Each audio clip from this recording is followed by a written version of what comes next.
In the Horn of Africa lay Somalia and Somaliland, parts of the world which no one speaks, yet so much has happened. With conflicts emerging from instability, corruption, and colonialism, this is the story of the Hargeisa Holocaust. In the 1880s, Italians began to take control of the present-day Somalia due to its strategic coastal position next to the Indian Ocean, as well as to compete with other European colonial powers which were taking over other parts of Africa.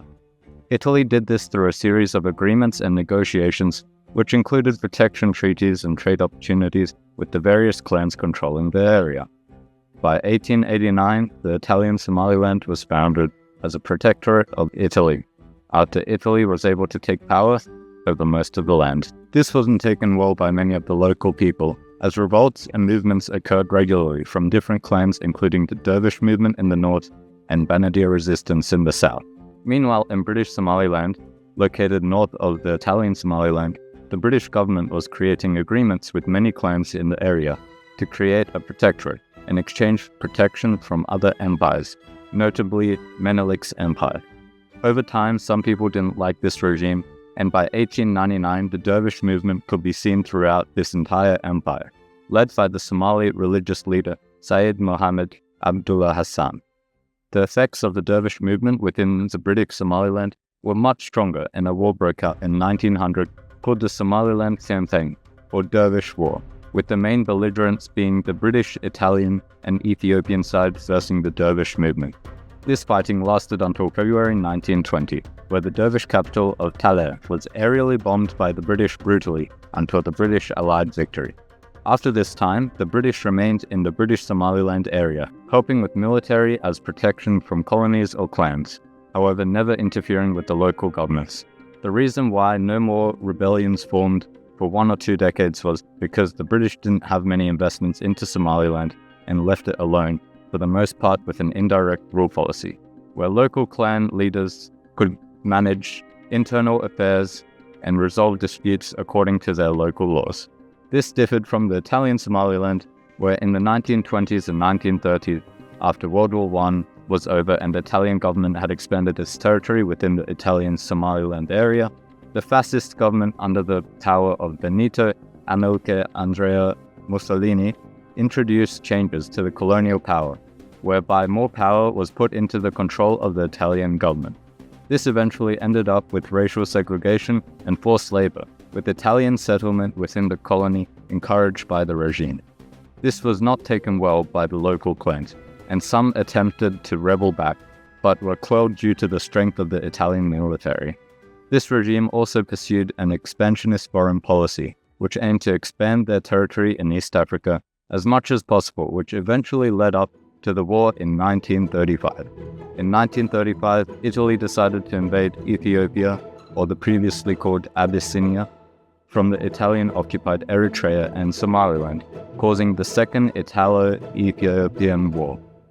The reasoning behind this war is disputed, and reasoning such as colonial and economic ambitions are most often referred to.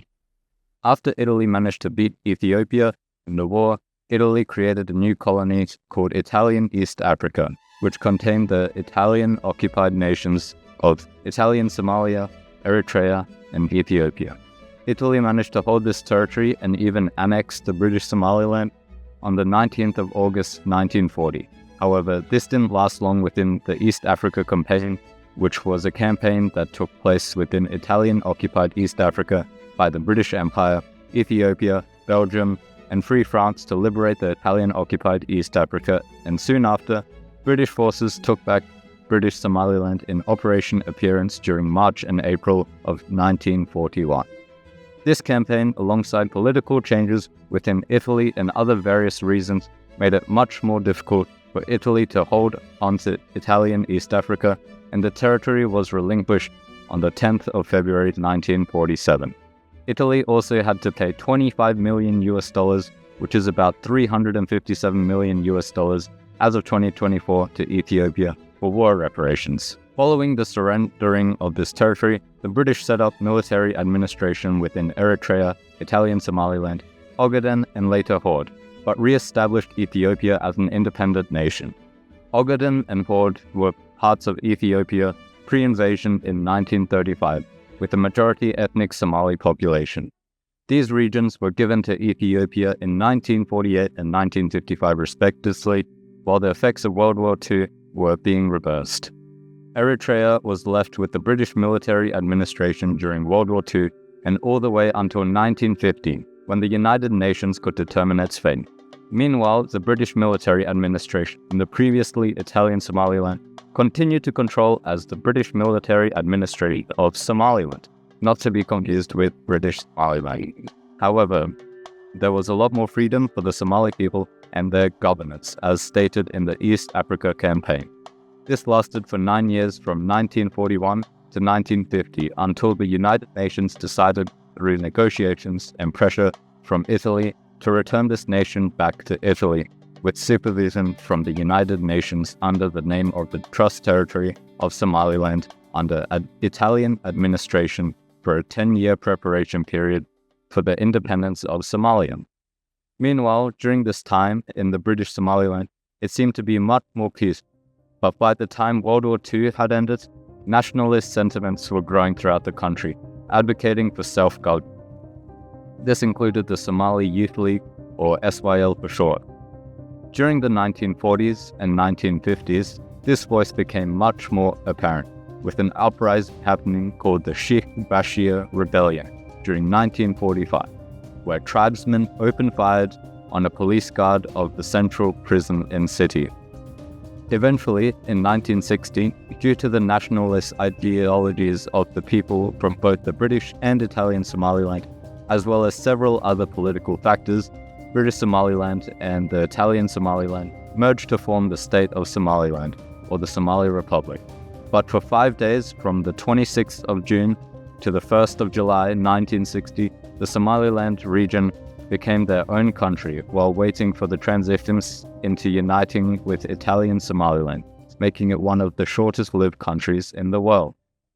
In this new Somali Republic, the historical Somali values came out, which included the freedom of expression, which endorsed the right for every voice to be heard, as well as legal equality elsewhere.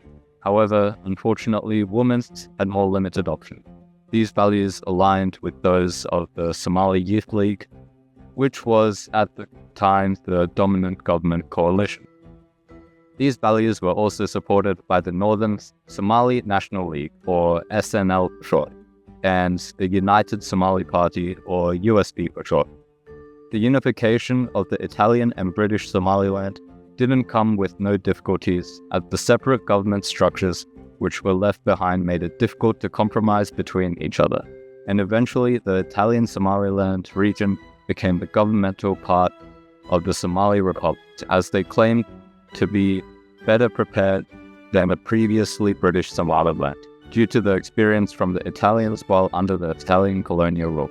This can be seen in the statements taken from Fielding Peace and the State in Somalis, the case of Somaliland by Timothy A. Ridout, where it is said that while British rule in the north allowed for the preservation of traditional structures of self-governance, Italian colonialism in the south resulted in the erosion of traditional forms of political organization and centralized colonial administration. On the 20th of June 1961, a referendum was held to determine whether the new democratic constitution created for the previous year would continue. Over 90% of the votes approved this, and even though the Somali National League attempted to boycott this constitution, with up to 60% of the votes from some northern areas opposing this new constitution. The boycotting occurred as the Somali National League was a part of the northern clans, and they didn't like how self-centered the previous Italian Somaliland was with their usage of governmental structures, laws, currencies, etc., whereby the northern people thought they were unequally excluded from the new constitution. After this, the Somali Republic remained relatively peaceful, except with the ongoing disparity between the north and south Somali region. On top of this, there was a smaller war in the south with Kenya called the Shifta War between 1963 and 1967, and some skirmishes between the ethnically Somali-dominated region of the Ethiopians. In 1964, the first post-independence elections were held with the Southern Somali Youth League winning 74% of the votes, with Abdirizak Haji Hussein becoming the Prime Minister of the Somali Republic. In 1967, a new president was elected, Abdirashid Ali Shur Makke, who had intentions to improve relations with more of the African countries. As there were many changes in the government and political instability rose, corruption began to rise by the late 1960s, and the Somali citizens and military realized their ineffectiveness and corruption within the political system, and over time grew annoyed to it.